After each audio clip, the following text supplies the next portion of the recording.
বিসমিল্লাহির রহমানির রহিম। আসসালামু আলাইকুম। জয় বাংলা, আমার সোনার বাংলা, আমি তোমায় ভালোবাসি। ভার্চুয়াল এডিটর হাফেজ মাওলানা শাহজালাল গোলদার স্টুডিওর বাহির হতে অনুষ্ঠানটি এডিটিং এবং পরিচালনা করছেন। আজ আমার বন্ধের দিন হওয়ার কারণে ভার্চুয়াল অ্যাসিস্ট্যান্ট এডিটর হাফেজ মাওলানা রিফাত আহমেদ, নিয়মিত উপস্থাপক মুস্তাফিজুর রহমান সহ অফিসীয় এবং আমার টেকনিক্যাল যারা স্টাফ একটা প্রোগ্রাম করতে গেলে 7 ইউনিটের 7 জন লোক লাগে।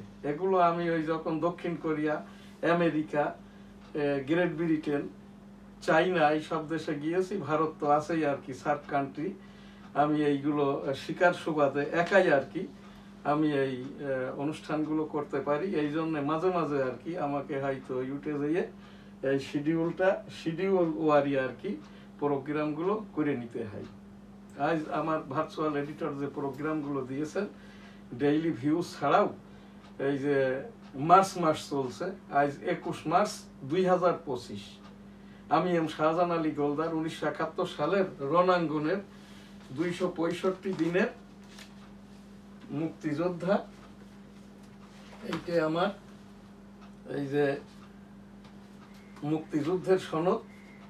আমি এই কোভিড চলাকালীন 1971 সালের রণাঙ্গনের, যেহেতু আমি মুক্তিযোদ্ধা, 9 মাসে 265 দিনের 2000 মিনিটের প্রোগ্রাম, এছাড়াও 20,087 মিনিটের প্রোগ্রাম আমার ইউটিউব সামাজিক আইন সাংবাদিকতা ICT অ্যাক্ট 2018 বইটিতে। বইটির মূল্য 500 টাকা। এছাড়াও আমি এই যে সংগঠন বঙ্গবন্ধু আদর্শ মূল্যায়ন গবেষণা সংসদ, এখানকার আর কি বর্তমানে ভারপ্রাপ্ত সাধারণ সম্পাদক এবং এই যে এই গবেষণা কমিটির আহ্বায়ক। বঙ্গবন্ধু আদর্শ মূল্যায়ন গবেষণা সংসদের প্রতিষ্ঠাকাল 1992 সাল, প্রতিষ্ঠাতা সভাপতি ছিলেন ডক্টর M.A. ওয়াজেদ মিয়া। যে সুধা সদনটি ভেঙে দেওয়া হয়েছে, গুড়িয়ে দেওয়া হয়েছে, বলা হচ্ছে এই ওয়াজেদ মিয়ার পুত্র কন্যাদ্বয়ের। এটা ও ডক্টর M.A. ওয়াজেদ মিয়া ওই তখন পরমাণু শক্তি কমিশনের চেয়ারম্যান থাকাকালীন এরশাদ সরকারের সময় 99 বছরের লিজে আর কি ওই যে যেটা সুধা সদন, ডক্টর M.A. ওয়াজেদ সুধা মিয়া, সেই হিসাবটাই আমি এখানটাই যেহেতু একজন গবেষক, ওই সুধা সদনের সেই হিসাবটা দিয়ে মাননীয় প্রধান বিচারপতি বরাবর অ্যানেক্সার আকারে আমি একটি উপস্থাপনা করেছি। সেই রকমটা গণভবনের 18 কোটি জনগণের গণভবন, তার 18 কোটির একজন হিসাবেও আমি ওই সেই 5ই আগস্ট আর কি মাননীয় প্রধান বিচারপতি তৎকালীন আর কি অ্যানেক্সার আকারে আমি এখানে একটা অভিযোগ দিয়ে রেখেছি। 32 নম্বর, যেটা father of the nation Bangabandhu Sheikh Mujibur Rahman Memorial trust, এটাও কিন্তু 18 কোটি জনগণের 80 দশকে তৎকালীন আওয়ামী লীগ সভাপতি আর কি 18 কোটি জনগণের জন্য হেরিটেজ হিসাবে এইটা যেমন দিয়ে দেন টঙ্গিপাড়ায় father of the nation Bangabandhu Sheikh Mujibur রহমানের যেটা সমাধিসৌধ, এটা কিন্তু সেই 1459 খ্রিস্টাব্দ হতেই বঙ্গবন্ধুর পূর্বপুরুষ দরবেশ শেখের নামে টঙ্গিপাড়ার, যেটা ইতিমধ্যে তো আর কি গত পরশুদিন দৈনিক ইত্তেফাকে যে খবরটা বের হয়েছে, 5 আগস্ট থেকে এ পর্যন্ত অনেক খোঁজাখুঁজি করার পরেও সাবেক, যেটাকে বলা হচ্ছে পলাতক প্রধানমন্ত্রী, স্বৈরাচারিণী প্রধানমন্ত্রী, এই যে আওয়ামী লীগ ফ্যাসিস্ট সরকারের সরকার প্রধানমন্ত্রী শেখ হাসিনা, এই তার নামের স্বনামে বেনামে কোনো অ্যাকাউন্ট খুঁজে আর না পেয়ে ইত্তেফাক পত্রিকায় যে খবরটি সিগনিফিকেন্ট কোনো সাংবাদিকের নাম নাই, এই জায়গাটায় খবরটা প্রকাশ করা হয়েছে। শেখ হাসিনার নামে যে অ্যাকাউন্ট, সেই অ্যাকাউন্টে 1,93,000 টাকা জমা আছে। অর্থাৎ শেখ হাসিনা যখন চলে গেলেন বা এই দেশীয় হেলিকপ্টারে করে নেবার কান্ট্রিতে যখন ফেলে রেখে এসছেন, শেখ হাসিনার ভারতীয় স্ট্যাটাস এখন উইদাউট পাসপোর্টে, অর্থাৎ ট্রেস পাস অ্যাক্টে ভারতে ভারতীয় সেভ হোম বা জেলখানায় আছে। শেখ হাসিনার সর্বোচ্চ শাস্তিটা হবে 6 মাস এবং টিপির আন্ডারে শেখ হাসিনা বিশ্বের যে কোনো দেশে টিপি অর্থাৎ ট্রাভেল পারমিট, আমিও যেমন আর কি 1971 সালের এই যে আমার এই মুক্তিযুদ্ধের এবং ওই ভারতীয় সনদ, এই সনদ যেহেতু আমার আছে, আমিও ভারতে বিনা পাসপোর্টে গেলে টিপি পাইব আর কি।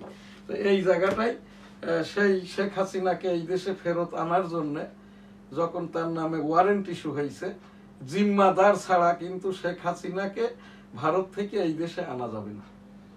আমাকে যদি জিম্মাদার করা হয় আর কি, আমি বেনাপোলের মাধ্যম দিয়ে পুশব্যাক পুশিংয়ের আওতায় আর কি, ইন্টারপোলের মাধ্যম দিয়ে শেখ হাসিনাকে ভারত হতে এই দেশে আনতে সক্ষম, যেহেতু আমি 1988 সাল হতে আইন পেশার সাথে জড়িত আর কি। তো এই জায়গাটাই আর কি সেই 1971 সালের 7ই মার্চ এবারের সংগ্রাম মুক্তির সংগ্রাম, এবারের সংগ্রাম স্বাধীনতার সংগ্রাম। জয় বাংলা, ইনশাল্লাহ। আসসালামু আলাইকুম। সেই বঙ্গবন্ধুর ডাকে মুক্তিযুদ্ধে আমার পিতা মরহুম হাজী মধুগুল্লার যুদ্ধাহত মুক্তিযোদ্ধা ছিলেন, মাতা মরহুমা হাজী বেগম খাইরুন্নেসা মুক্তিযোদ্ধা, আমি এম শাহজাহান আলী গোলদার 1971 সালে রণাঙ্গনের এই যে তালিকাভুক্ত এখানকার আর কি ইন্ডিয়ান সনদ এবং বাংলাদেশের প্রত্যাগত সনদ আমার এটা আমি নিয়ে এসছি এই কিছুকাল পূর্বে আর কি। ইউটিউব সামাজিক আইন সাংবাদিকতা আইসিটি অ্যাক্ট 2018 বইটিতে মুক্তিযুদ্ধের 9 মাসের 265 দিনের যুদ্ধের বর্ণনাটা আছে উইন্ডো প্রিন্ট আকারে, সেই সাথে আইসিটি অ্যাক্ট 2018 আমাদের সকল প্রোগ্রাম আর কি, জাতীয় প্রোগ্রাম www.dailynewsstar.com newsstar.tv আমাদের যেটা IPTV এবং অনলাইন নিউজ পোর্টাল। তো এখান থেকে আমার যেটা উপস্থাপনা আর কি, সেই মুক্তিযুদ্ধে অংশগ্রহণ করি, ভারতে রাত্রে ঘুমাইতাম, দিনের বেলায় মুক্তিযুদ্ধ করতে এসে শব্দ দূষণে আমার এই যে বাম কানটি নষ্ট, এখনো নষ্ট আর কি। আমার সেক্টরটা ছিল 8, সেক্টর কমান্ডার মেজর মঞ্জুর রহমান। মেজর মঞ্জুর রহমানেরই নামকরণ বাচ্চা মুক্তিযোদ্ধা হিসাবে আমার নামকরণটা করেন 8 নম্বর সেক্টরের সেক্টর কমান্ডার মেজর মঞ্জুর রহমান। আমি এম শাহজাহান আলী গোলদার MFF শ্রেষ্ঠ 1971 সালে রণাঙ্গনে 265 দিন যুদ্ধ করেছি। ইতিমধ্যে মুক্তিযুদ্ধ বিষয়ক উপদেষ্টা যে কথাটা বলেছেন আর কি, আমি তো 19/2/2025 আবেদন করার প্রেক্ষিতে মুক্তিযোদ্ধা মন্ত্রী বলেছেন 1971 সালের রণাঙ্গনের যোদ্ধারাই মুক্তিযোদ্ধা, বাকিরা সহযোদ্ধা। সেই হিসেবে বীর প্রতীক ফারুকী আজম মহোদয়ও কিন্তু সহযোদ্ধা, কারণ এই যে ফারুকী আজম মহোদয় বীর প্রতীক স্বঘোষিত এবং উনি কোনো রণাঙ্গনে যুদ্ধটা করেন নাই। আর রণাঙ্গনে যারা যুদ্ধ করেছে তাদের কেউ নিবন্ধিত হতে বাকি নাই, যারা বাকি তারাই মারা গেছে। আর আমি যেহেতু ভারতীয় নিবন্ধিত, বাংলাদেশের প্রত্যাগত সনদ আমার আছে, আমার নিবন্ধনটা প্রয়োজন নাই, মর্যাদা সেটেলমেন্ট প্রয়োজন। মাননীয় এই ফারুকী আজম মহোদয়, আপনি যে কাজটা হাত দিয়েছেন ধন্যবাদ আপনাকে। আপনি 1971 সালের মুক্তিযোদ্ধাদের মর্যাদা সেটেলমেন্টটা প্রদান করবেন আশা করি। 2.5 লক্ষের ভিতরে এখন 1,47,000 মুক্তিযোদ্ধা বেঁচে আছে, 2.5 লক্ষ মামলা আছে, আবেদন আছে এবং 500 মতো হাইকোর্টে মামলা চলমান। মুক্তিযোদ্ধা বলে ভুয়া মুক্তিযোদ্ধা বলে কিছু হয় না। ভুয়া সনদ নিয়ে যারা চাকরি করত 2022 সালে তাদের সব চাকরিচ্যুতি হয়েছে এবং ভুয়া সনদ বাতিল হয়েছে। কাজেই এই যে ভুয়া মুক্তিযোদ্ধা হিসাবে কথাটার উপরে আমার ঘোরতর আপত্তি। এইটা যদি হয় তাহলে আপনি ফারুকী আজম মহোদয়, আপনিও কিন্তু বীর প্রতীকটা আপনার ভুয়া সনদ। আমি দায়িত্ব নিয়ে বলছি, যেহেতু রণাঙ্গনে 265 দিন যুদ্ধ করেছি, আপনার নামটা আমি শুনেও নাই, দেখেও নাই, বুঝিও নাই আর কি। তো এই জায়গাটাই আপনি যেহেতু বলছেন বীর প্রতীক, আপনারই দায়িত্ব আপনার সনদ, আপনার প্রতীক প্রমাণ করার আর কি। আমি এম শাহজাহান আলী গোলদার 8 নম্বর সেক্টরের সেক্টর কমান্ডার মেজর মঞ্জুর রহমান, আমার যে নামকরণ করেন শাহজাহান আলী গোলদার MFF শ্রেষ্ঠ, অর্থাৎ শ্রেষ্ঠ এই যে মাইনর মুক্তিযোদ্ধা এম শাহজাহান আলী গোলদার। তো এই জায়গাটাই আর কি আমি সেই 21 মার্চ 1971 সেই দিনটা মনে পড়ে। ওই দিনও স্কুলে ক্লাস করেছি। তারপরে তো যুদ্ধ হয়, 265 দিন শেষে দেশটা স্বাধীন হয়। সামনে আমার এখানে একটি, কেন এত কথা বলছি, আমার একটি উপস্থাপনা। বাংলাদেশের এখন তার সংবাদপত্র নাই, 80টার মতো আর কি ওয়েস্ট বোর্ড ভুক্ত মিডিয়া ভুক্ত সংবাদপত্র আছে, যাতে করে কোড়র পত্রগুলো সকলকেই দেওয়া হয়। কোড়র পত্রের জন্য কোনো আবেদন নয়, ছোট বড় যাচাই বাছাই নয় আর কি। এখানটায় একটা কাজ করতে পারেন, যাদের আপনার ক্রাইটেরিয়ায় পড়বে না বিলটা দিবেন না। কিন্তু কাউকে এই রাষ্ট্রটাকে, এই দেশকে, এই বাংলাদেশকে, আমার সোনার বাংলা, আমি তোমায় ভালোবাসি, জয় বাংলা, এর থেকে বঞ্চিত করবেন না। সম্পাদক প্রকাশকদের অনেকেই আর কি যারা সলভেন্ট, তারা আর কি হয়তো নিজ দায়িত্বে পালন করবে। এইটার ওপরেই আর কি তথ্য সম্প্রচার মন্ত্রণালয়ের সচিব যদি একটি প্রজ্ঞাপন দেন আর কি, যে সাপ্লিমেন্ট সবাই এখানে প্রকাশ করবে, ডিএফপি থেকে মিডিয়াভুক্ত, ওয়েস্টবোর্ডভুক্ত সকল সংবাদপত্রে মেইল আকারে পজিটিভ প্রেরণ করা হবে। কিন্তু যারা উপযুক্ততা প্রমাণ করতে ব্যর্থ হবে তারা এই বিলটা পাইবেন না আর কি। এই জায়গাটাই আমি উপস্থাপন করছি, কারণ আমি সংবাদপত্র মালিকদের যেটা সমিতি, বাংলাদেশ সংবাদপত্র পরিষদের এই যে আমি কার্যকরী সভাপতি, সেই হিসাবে উপস্থাপন করছি তথ্য সম্প্রচার মন্ত্রণালয়ের সচিব বরাবর। এখানে যে তথ্য সম্প্রচার মন্ত্রণালয়ের উপদেষ্টা ইনম্যাচিউর ছেলে, একে আর কি যারা কোনো এডুকেশনটাই শেষ হয়নি, একে আর কি এবং স্বঘোষিত নাহিদের জায়গায় বসে গেছে উপদেষ্টা হিসাবে। আমি একজন সাংবাদিক হিসাবে সাংবাদিকতায় 38 বছর, আইন পেশায় 37 বছর, এবং রাজনীতিতে ডেমোক্রেটিক বাংলাদেশের প্রেসিডেন্ট আমি 37 বছর, 1987 সাল থেকে। তো সেই জায়গাটা থেকে আমি ব্যবসায়িক হিসেবে আমার ব্যবসার বয়সটা সিগনিফিকেন্টলি ডকুমেন্টারি ওয়েতে আর কি, আমার ব্যবসার বয়স 47 ইয়ার্স। 1979 সাল থেকে এই পর্যন্ত আর কি আমি ব্যবসাটা করি, রাজস্ব ব্যবসা। আমার প্রথম লাইসেন্স যেটা বেনাপোল 1987 সাল থেকে আর কি। তো সেই জায়গাটাই আমি আর কি এই যে উপস্থাপনা করছি তথ্য সম্প্রচার মন্ত্রণালয়ের সচিব বরাবর।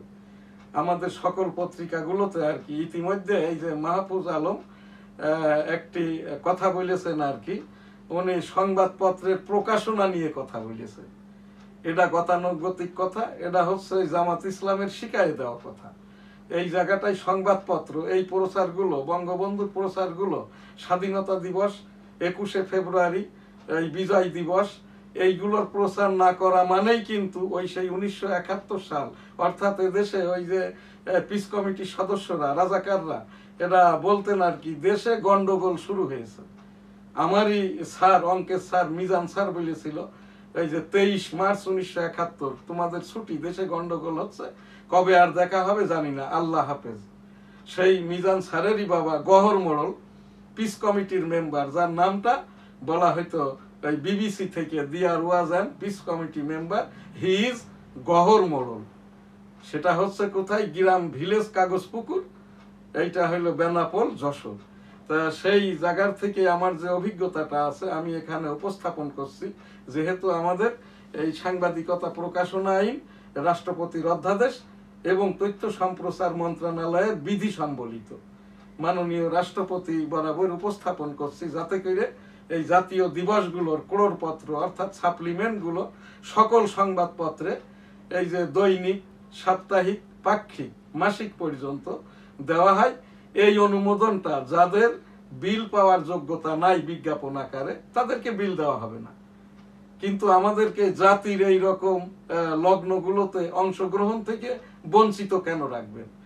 2024-এর ছাত্র জনতার সরকার প্রধান, মাননীয় প্রধান উপদেষ্টা ডক্টর মোহাম্মদ ইউনূস মহোদয় বরাবরও আমি এখানটায় উপস্থাপন করলাম।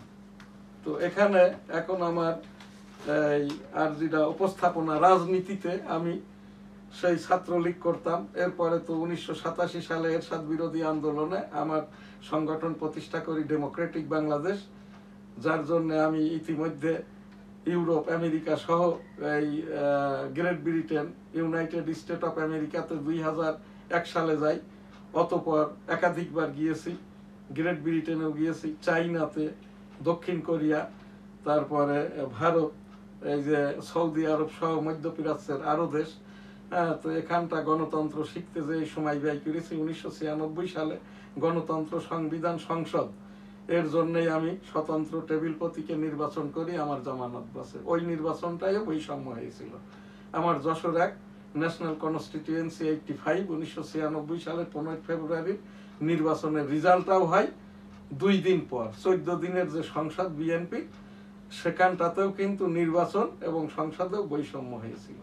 তারপরে আর কি 2008, 14, 18, 24 আমি সাধারণ নির্বাচন অর্থাৎ সংসদ সদস্য হিসাবে প্রার্থী হওয়ার জন্য নির্বাচন কমিশন বরাবর আবেদন করি।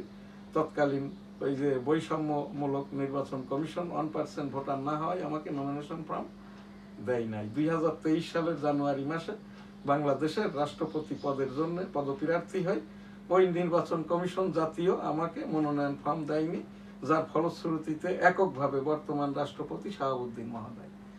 তো এই জায়গাটাই আর কি সেই রাজনীতি নিয়ে এই যে বৈষম্য বিরোধী ছাত্র আন্দোলনের সাথে 2024-এর জুলাই হতে ঐক্যবদ্ধি 10টি প্রোগ্রাম আমি পেরেছি এবং আজকে সহ 21টি উপস্থাপনা করলাম। আমার এই উপস্থাপনাগুলোই কাজ হবে কি হবে না জানি না, যেহেতু আমাকে 7 আগস্ট এখানে মেরে ফেলার জন্য এসছে। আমি আমার সোনার বাংলা, আমি তোমায় ভালোবাসি কেন বলি, জয় বাংলা কেন বলি, আমি এই যে স্বাধীনতা, এই যে যেটা রাজাকার কেন বলি, এই যে পিস কমিটি সদস্য, যুদ্ধ অপরাধী কেন বলি, এইগুলোর জন্যই আর কি আমি আরো একটা যে উপস্থাপনা করেছি, অপরাধ ট্রাইব্যুনাল বিচারটা তখনই শুরু হবে সাধারণ আদালত থেকে যখন অপরাধ প্রমাণিত হবে, তখনই আর কি অপরাধ ট্রাইব্যুনালে বিচারগুলো যাবে। এখানটা থেকেই আর কি অপরাধীরা আপিল করবে এবং এই সংশ্লিষ্ট ইতিপূর্বে যদি কোনো আদালতের সাথে এই সিমিলারিটির মামলা, এই সিমিলারিটির আন্তর্জাতিক হোক বা দেশীয় ধারার সাথে জড়িত থাকে, বাদী বিবাদী, ওই তার বস্তুগত ব্যক্তিগত সাক্ষী শবদ এবং ডকুমেন্টারি মেলাইজ বা উপাদান, তার কেহই আর কিন্তু অপরাধ ট্রাইব্যুনাল, সে আন্তর্জাতিক আইসিজে হোক বা বাংলাদেশের হোক বা সেই নুরেমবার্গ ট্রায়াল হোক, কোনো জায়গাতেই কিন্তু পারে না। কিন্তু এই তাজুল ইসলাম জামাত ইসলামের এই যে যুদ্ধ অপরাধীদের প্রসিকিউটর ছিল, বর্তমান 2024 ছাত্র জনতা সরকারের যে অপরাধ ট্রাইব্যুনাল, সেখানকারও আর কি চিফ প্রসিকিউটর। এবং এখানে তাজুল ইসলাম যে অপরাধটা কি বলে আইন আদালতকে, রাষ্ট্রকে, রাষ্ট্রপতিকে বৃদ্ধাঙ্গুলি দেখিয়ে অবজ্ঞা করে আর কি উনি মামলা নিচ্ছেন। উনি ডকুমেন্টারি ছাড়া ওই যে গুমের মামলাও নিচ্ছেন, বলছেন যে কেন ডকুমেন্টারি লাগে না, ব্যক্তিই যথেষ্ট, ব্যক্তি যদি না থাকে তার পক্ষের প্রতিনিধিই যথেষ্ট। ওই সেই রকমটা ভাবে গুম হওয়া যে ছাড়া পাওয়া মাইকেল আর কি এই আদালতে মামলাটা করার কারণে ডকুমেন্টারি ছাড়া এই যে তাজুল ইসলাম এই মাইকেলের ওই যে পাহাড়ি মাইকেলের মামলাটা গুম হয়ে বেরিয়ে আসার পরে মামলা নেওয়ার কারণে এই যে চিফ প্রসিকিউটর হিসেবে তাজুল ইসলাম ওই দিন থেকেই কিন্তু বিতর্কিত। রিয়েলি হয়তো সে এখানটায় আর থাকতে পারবে না পরবর্তী পর্যায়ে আর কি, যেহেতু প্রমাণের দায়িত্ব তাজুল ইসলামের। সে প্রেস ব্রিফ করতে পারে কিনা, আসামি ধরতে পারে কিনা, সাক্ষী দিতে পারে কিনা, সে রায়ও দিয়ে দিচ্ছে। যেহেতু এটা আমরা খোঁজ খবর নিয়ে জানতে পেরেছি, প্রমাণ হয়ে গেছে এরা খুনের সাথে জড়িত। তো এই জায়গাটাই আমি উপস্থাপন করছি মাননীয় প্রধান বিচারপতি বরাবর। এই যে আমার আজকের এটা হইল 21 নম্বর উপস্থাপনা। আর এই যে তাজুল ইসলাম বিষয়ক সহ এখানে আরো যে 20টি উপস্থাপনা আমার এখানটায়। এই যে এটা হইল লাস্ট ইতিপূর্বেকার। তারপরে এই 18 নম্বর উপস্থাপনা, 17, এরপরে ডেমোক্রেটিক বাংলাদেশ আমার যে সংগঠন, তারপরে এটা 9 নম্বর এই যে উপস্থাপনা, এইটা হচ্ছে রাষ্ট্র প্রধান উপদেষ্টা বরাবর, এইটা হচ্ছে আমার যেটা সংগঠন রিভিউ ডেমোক্রেটিক বাংলাদেশের, আমি রাষ্ট্রপতি পদের জন্য যে প্রার্থী হয়েছিলাম তার আর কি। তো এইগুলো আমি এখানে উপস্থাপন কেন করছি, যে আমি যেহেতু এইটা নিয়ে এখনো আমার কার্যক্রম চলমান আর কি। তো সেই জায়গাটাই আজকের আমার যেটা উপস্থাপনা আর কি, এই সকল উপস্থাপনাগুলোরই উপস্থাপনা 21 নম্বর উপস্থাপনা। আমি আমার যেটা ব্যক্তিগত এখানটায় আমার পরিস্থিতির ঘোষণাটা সহ উপস্থাপন করলাম। আবারও পরিস্থিতিটা বলছি, আমি এম শাহজাহান আলী গোলদার, 1971 সালের রণাঙ্গনে 265 দিনের মুক্তিযোদ্ধা। আমার এই বামকানটি নষ্ট। আমি মেজর মঞ্জু সাহেব 8 নম্বর সেক্টরের সেক্টর কমান্ডারের সাথে সরাসরি যুদ্ধ করেছি।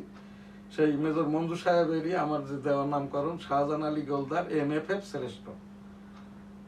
এবং আমি সেই 1971 থেকে এই পর্যন্ত মুক্তিযুদ্ধের উপরে যত প্রোগ্রাম অনুষ্ঠানাদি আছে আর কি, আমি এগুলো করে থাকি। যে কারণ দিয়েই আমার এই যে 7 আগস্ট আমার এখানে আমার এই যে অফিস ভাঙচুর করে, আমার এই স্টুডিও ভাঙচুর করে, আমার এখান থেকে আমার পালাইতে হয়। অক্টোবর যখন এই যে মাননীয় প্রধান বিচারপতি বললেন মুক্তিযোদ্ধাদের নিয়ে মন্তব্য নয়, তখন থেকেই আবার প্রোগ্রামটা করছি। এই ভবনটি আমার ছিল, এখন আমি আমার পুত্র হাফেজ মাওলানা শাহজালাল গোলদার আমার এই যে ভার্চুয়াল আইটি এডিটর কে দিয়ে দিয়েছি নিউজ স্টার ভবন। এবং এই বঙ্গবন্ধু ডিজিটাল স্টুডিও 1992 সাল থেকে, এটা ডিজিটাল 2017 সাল থেকে, এখান থেকে এই প্রোগ্রামগুলো করি। আর আমি যেহেতু একজন মুক্তিযোদ্ধা, এইটা আমার এই যে ডিজিটাল এই মুক্তিযুদ্ধ যেটা বঙ্গবন্ধু শেখ মুজিবুর রহমান সমন্বয়ক, সেইটা হিসাবে এটা আমার এই স্টুডিওর এটা একটি মনোগ্রাম আর কি। আমার সমন্বয়ক বঙ্গবন্ধু শেখ মুজিবুর রহমান, এক অংশের ঘোষক মেজর থেকে জেনারেল জিয়াউর রহমান। আমরা যারা মুক্তিযুদ্ধ করেছি আমাদের মর্যাদা সেটেলমেন্ট প্রত্যাশা করছি মাননীয় প্রধান উপদেষ্টা, মাননীয় রাষ্ট্রপতি এবং মাননীয় প্রধান বিচারপতি বরাবর, যেটা মর্মে 29 আগস্ট মাননীয় প্রধান উপদেষ্টা বরাবর এবং 21 ফেব্রুয়ারি 2025 মুক্তিযুদ্ধ বিষয়ক উপদেষ্টা বরাবর আবেদিত। এখন আমার এখানকার যেটা আরেকটি অনুষ্ঠান হজ উমরা লাব্বাইক আল্লাহুম্মা লাব্বাইক লাব্বাইক লা শারীকা লাক লাব্বাইক ইন্নাল হামদা ওয়ান নি'মাতা লাকা আল মুলক লা শারীকা লাক। রব্বুল আলামিন পাক পরওয়ারদিগার বিশ্বের সকল মানুষকে একবার করে হজ উমরা করার তৌফিক দান করুন, আমিন। এখানে আমি আরেকটি উপস্থাপনা, বিশেষ উপস্থাপনা, আমাদের যে কমিশনগুলো হয়েছে এর কমিশনার এবং অন্যান্য যারা, আমি আইন শাস্ত্র পাশ করে যেটা জানতে পেরেছি আর কি, কোনো কমিশন যখন গঠিত হয়, কমিশনের আন্ডারে সে সংসদ বিষয়ক হোক, সংবিধান বিষয়ক হোক, রাষ্ট্র বিষয়ক হোক, রাজনীতি বিষয়ক হোক, এর চেয়ারম্যান বা প্রধান যিনি হবেন ন্যূনতম তাকে একজন জেলা জজের পদমর্যাদা সম্পন্ন হতে হয়। কিন্তু আমাদের এখানে যারা এই যে যেরকম ঐক্যমত কমিশন হবে, কিন্তু এখানে বলছেন বাংলিশে ঐক্যমত্য কমিশন, কমিশনটা ইংরেজি আর ঐক্যমত্যটা হচ্ছে প্রোনাউন সেকশন বাংলার প্লুরাল। তো এই জায়গাটাই আর কি, এখানটাই আলী রিয়াজ মহাদয়, উনি ওই যে আমেরিকা থেকে একটা প্রতিষ্ঠান ভিত্তিক এই অধ্যাপক আর কি, উনি কোনো ডক্টরেটও নন, আইন শাস্ত্র পাঠ করেন নাই, আইন পড়ানো নাই, উনি কোনো রিকগনাইজড আমেরিকান ইউনিভার্সিটিরও শিক্ষক নন, উনি প্রতিষ্ঠান ভিত্তিক ছোট্ট একটি প্রতিষ্ঠানে এই যে মাস্টারি করেন আর কি। তো এই জায়গাটায় আমাদেরকে কেন জ্ঞান দান করবে? 1987 সাল থেকে আমি ডেমোক্রেটিক বাংলাদেশের প্রেসিডেন্ট, যেটা এরশাদ সরকারের সময় এটা গবেষণামূলক সংগঠন। আমি বহুবার বলেছি এখানে যারা এই কমিশনগুলো রয়েছেন, আপনাদের জানার বুঝার শিকার অনেক কিছু আছে, ফোন করবেন, মেইল করবেন। আমি যেহেতু এইটার ওপরেই বিশেষজ্ঞ, এইটা নিয়েই 37 বছর কাজ করছি, কেন আমার এখান থেকে পরামর্শ নিবেন না? ভুলভাল কেন বলবেন? ঐক্যমত্য কি? হট অ্যাবাউট কলিং দিয়ার ঐক্যমত্য আপনার কমিশন, এইটা মাননীয় প্রধান বিচারপতি বরাবর আর কি আমি উপস্থাপন করছি। কেন এখানে এখন যতগুলোই কমিশন হয়েছে না কেন, এখানে আমার কাছে মনে হয়েছে ক্লাস টিচারের আন্ডারে প্রধান শিক্ষক বা প্রিন্সিপাল, প্রিন্সিপালের আন্ডারেই শিক্ষকরা থাকে, শিক্ষকের আন্ডারেই থাকে এই যে স্টুডেন্টরা। কিন্তু আমাদের এই দেশটাই হচ্ছে 18 কোটি জনগণের অনেকেই ফোন করে, তাদের পক্ষ থেকে মাননীয় প্রধান বিচারপতি বরাবর এই যে যারাই কমিশনার হয়েছেন এবং কথা বার্তা বলছেন আর কি, তাদের বিষয়টাই খোঁজ খবর যেটাই নেওয়া হোক না কেন, যে নামকরণের যে নামকরণ ঐক্যমত্য কমিশন, এটার এখানটাই হবে এই যে আপনার ঐক্যমত্য এখানে নয়, এটা ঐক্যমতের 2024 ছাত্র জনতা সরকারের এখানটাই হলো যেটা এই যে বিষয়টার উপরে আর কি এই সংশোধন কমিটি বা ইত্যাদি ইত্যাদি আর কি, বা অধিদপ্তর পরিদপ্তরের আন্ডারে দিয়ে দিলেই বেটারটা হয়, তাহলে আর পরবর্তীতে সাংবিধানিক অনুমোদনও নেওয়া লাগবে না, এইটার উপরে আর কারো পরিশ্রম করতে হবে না। তদুপরি আমি মাননীয় প্রধান এই বিচারপতি বরাবর উপস্থাপন করলাম পীর মুরিদি।